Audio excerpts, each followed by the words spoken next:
I'm Reverend Spaceman. He is. I don't do intros well, but we're gonna talk about the.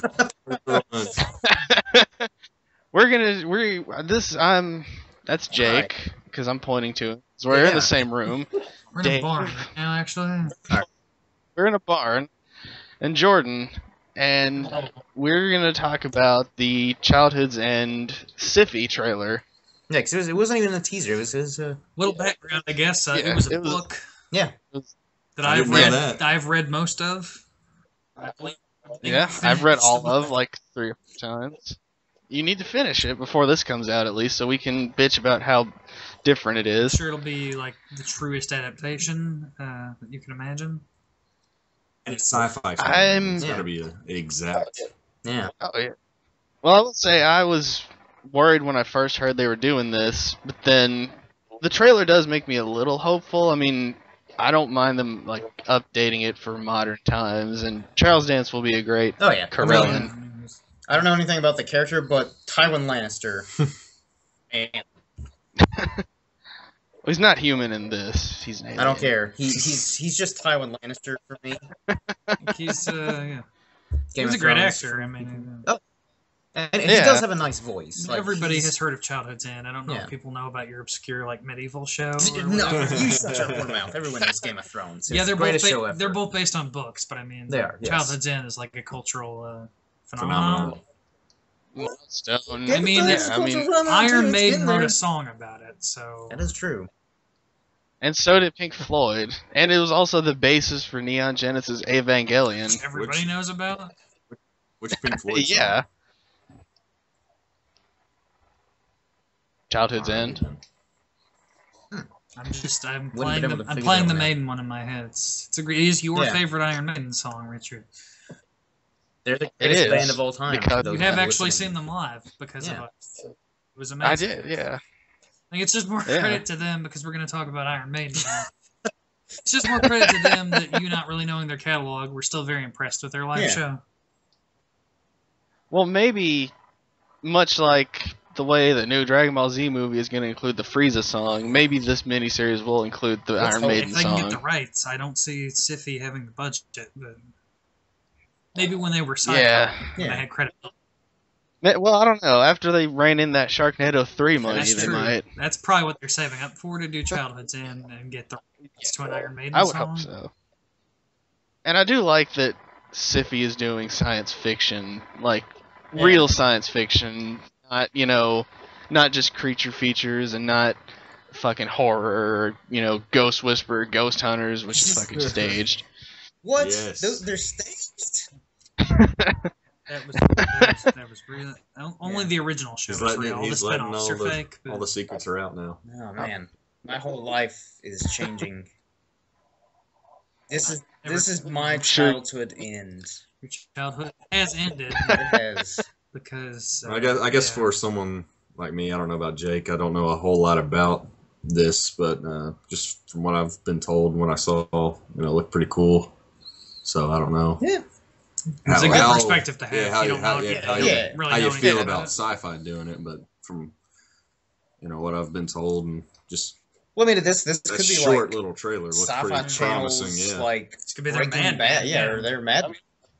I'm really hoping that it is that. It's them kind of getting back to their roots, doing something good for once. Programming. I don't feel like I'm trying. But, we'll see. It remains to be seen. We don't have too long to wait, really. December. I figured it'd be like next year. Yeah. We'll probably get another one in a month or two. Trailer, but it was a little less telling than I thought. I just expecting like a full trailer. So yeah, Dave, what would you say as someone who's read most of the book? I mean, from what I recall, it's been several years.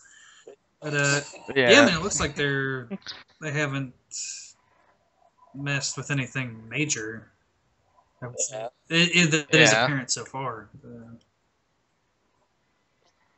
I mean, from what I've read, they have cast a bunch of actual characters from the book, so they're not, just they're not doing like a thing where they just take the very, very basic plot and do completely their own thing with it. Some characters from the book are going to be in it, and it seems like they're doing the same thing with it. Is it going to be like a mini? It's a mini. So I was about to say the book's not that long.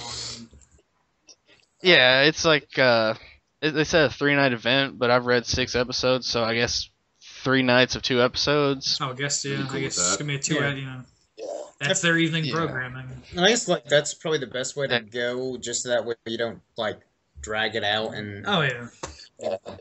Yeah, this could not make a season. I wouldn't think so. It's like not even. It's maybe 300 pages, if even that. Yeah, I'm kind of surprised they didn't just go for a movie. Yeah, but I mean, a miniseries works too, because they might be able to actually get more of the book into it that way. Yeah, I mean, with a movie, obviously, you only have so much time, but with a miniseries, it's like an extended movie.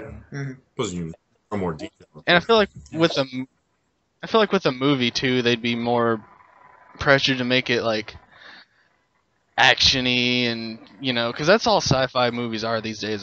They're action movies. Yeah.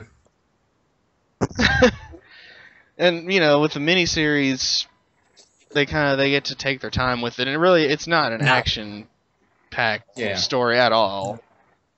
It you know, it's cerebral, it's contemplative, and for those who know, it's written by Arthur C. Clarke, who co-wrote 2001: A Space Odyssey with Stanley Kubrick.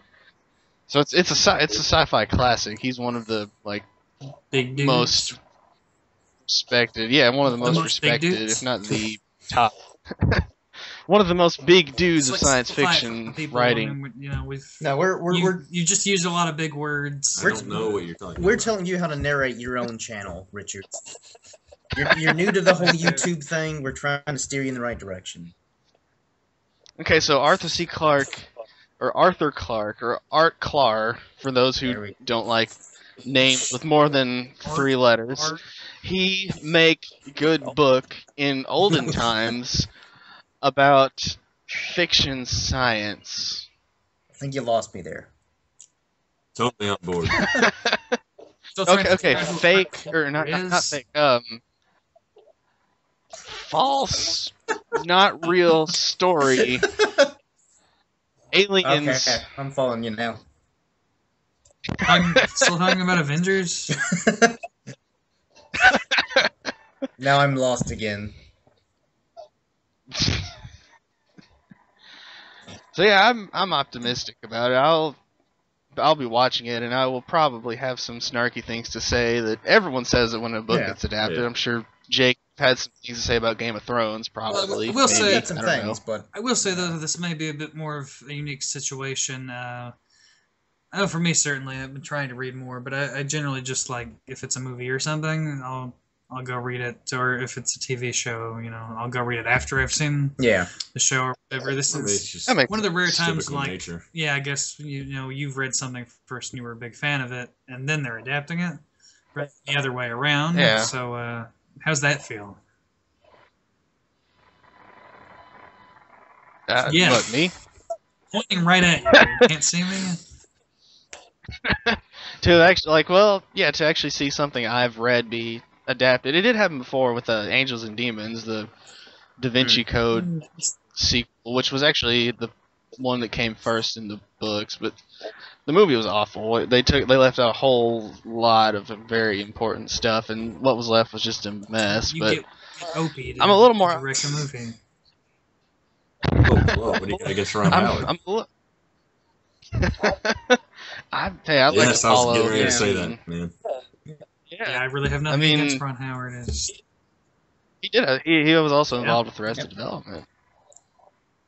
Done some good. But yeah, as for this, I would say, I'd say just from this very brief teaser, I'd say extremely brief, like briefer than Batman v Superman brief. I'd say at least it looks like they're getting the tone right. What's that? Yeah. Right, and as long as they keep that throughout, I'll be happy. I'll be satisfied. I might not be exuberant. I might be like, you know, the most happy camper about it, but I'll be satisfied if they keep the tone right throughout. Yeah, I mean, hopefully it is. I mean, now knowing that it's a mini-series, I don't know that it's going to be like Syfy's Mad Men, but I mean, hopefully it'll be maybe a more bigger kind of event program. I guess sort of like what the History Channel's been doing with like Houdini and Hatfields and McCoys, stuff like that.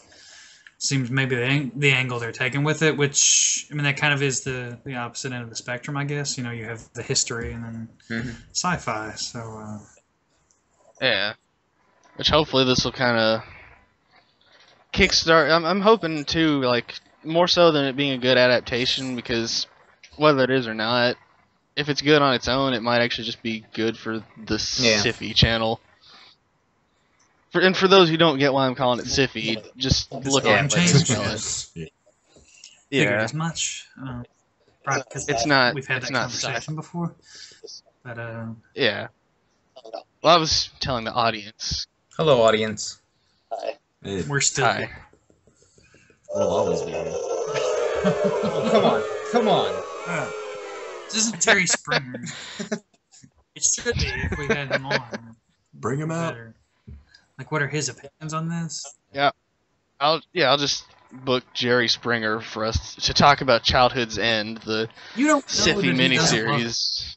You don't know that he's not a huge sci-fi That'll be your fan? second video, Richard.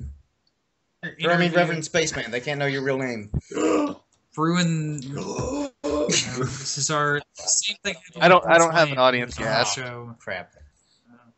Oh, because you're too good for Jerry Springer.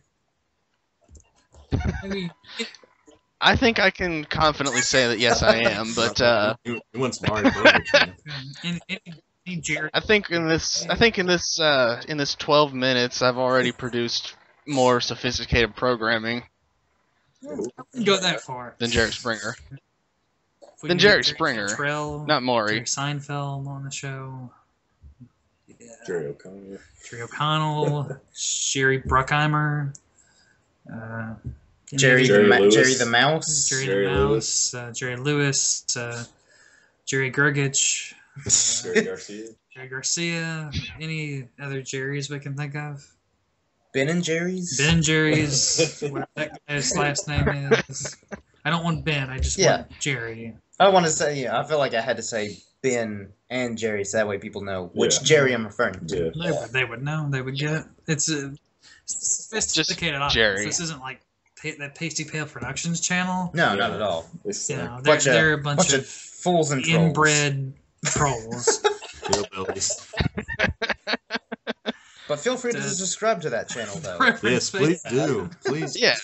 Please Go find that channel. Tell them how awful they are, especially that Richard guy that like guests on some of their videos through Skype. I don't care. I don't care for it when he guests on there. He's my favorite character. like he can't just fucking drive to where they are and be there. It's too good for him.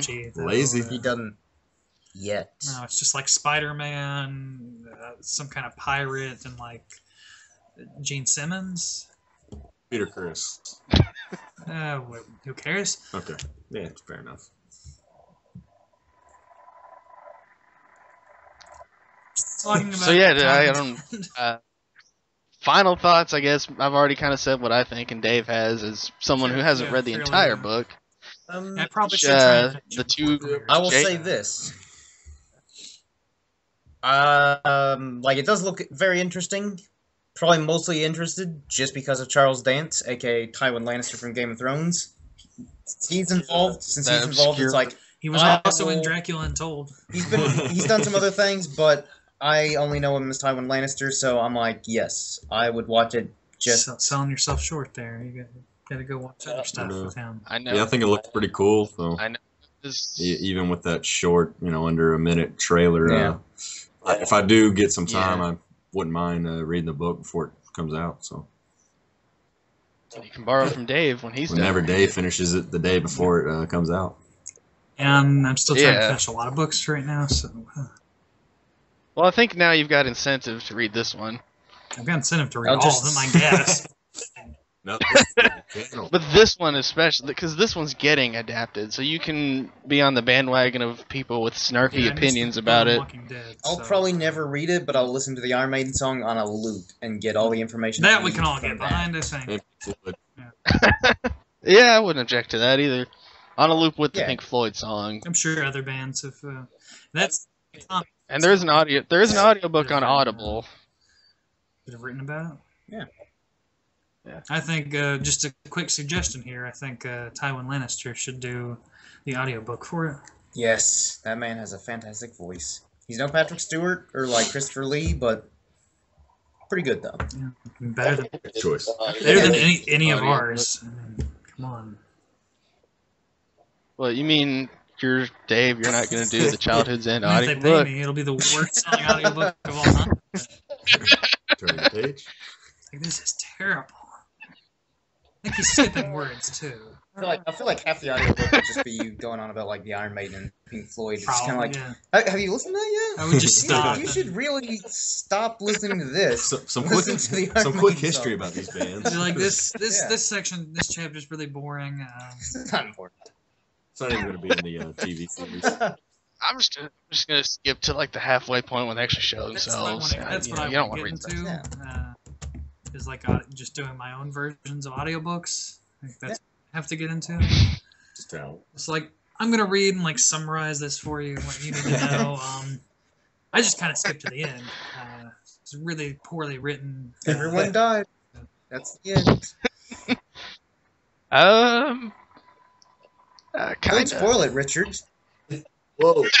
Well, I mean, it kind of goes through time, but I'm saying, kinda. My childhood's end.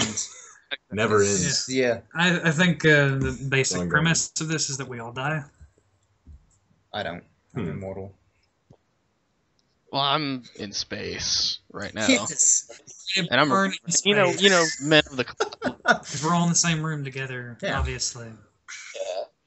Yeah, in space. With Ron Howard. Directing us. Yeah.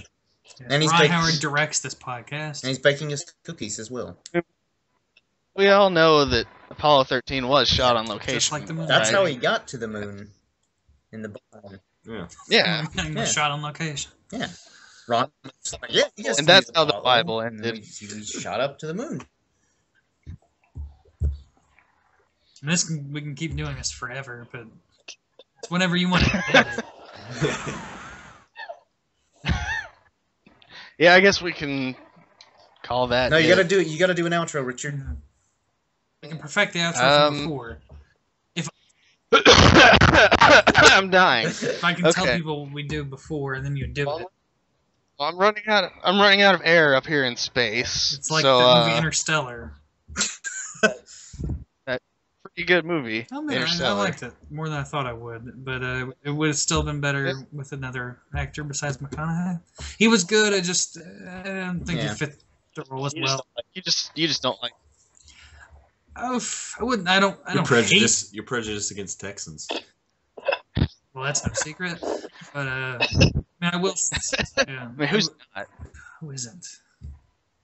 I just started something right there. Just politically, like just like if you ask anyone outside of Texas or even in Texas, would it be cool with you if Texas seceded? Everyone would be like, yeah. Well, I mean, there's things that just happen in Texas. Once again, they've done it before. History. Look it up. The Republic of Texas. Child. Didn't even last 10 years. Alright, I guess I'll do some kind of outro now. Yeah, really edit this last part out. So no, I'm keeping everything. So I'm optimistic, cautiously optimistic, but I think I'm more optimistic than I am for Batman v Superman. Yeah. I'll watch it. I'll have snarky comments that anyone who reads a book before it gets adapted. And I mean, when my wife saw 50 Shades of Grey, so inaccurate. There wasn't even sex in the book. I actually. Yeah. Spoiler alert, guys. I mean, Twilight 5 or 6. Who's counting? I don't know. But that's which one 50. Whichever one it was 50 Shades. Twilight 50. It just Okay, yeah. I'm just gonna abruptly. I'm just gonna abruptly end this like with a sound effect. Good choice. Let me pick one. We'll just, You guys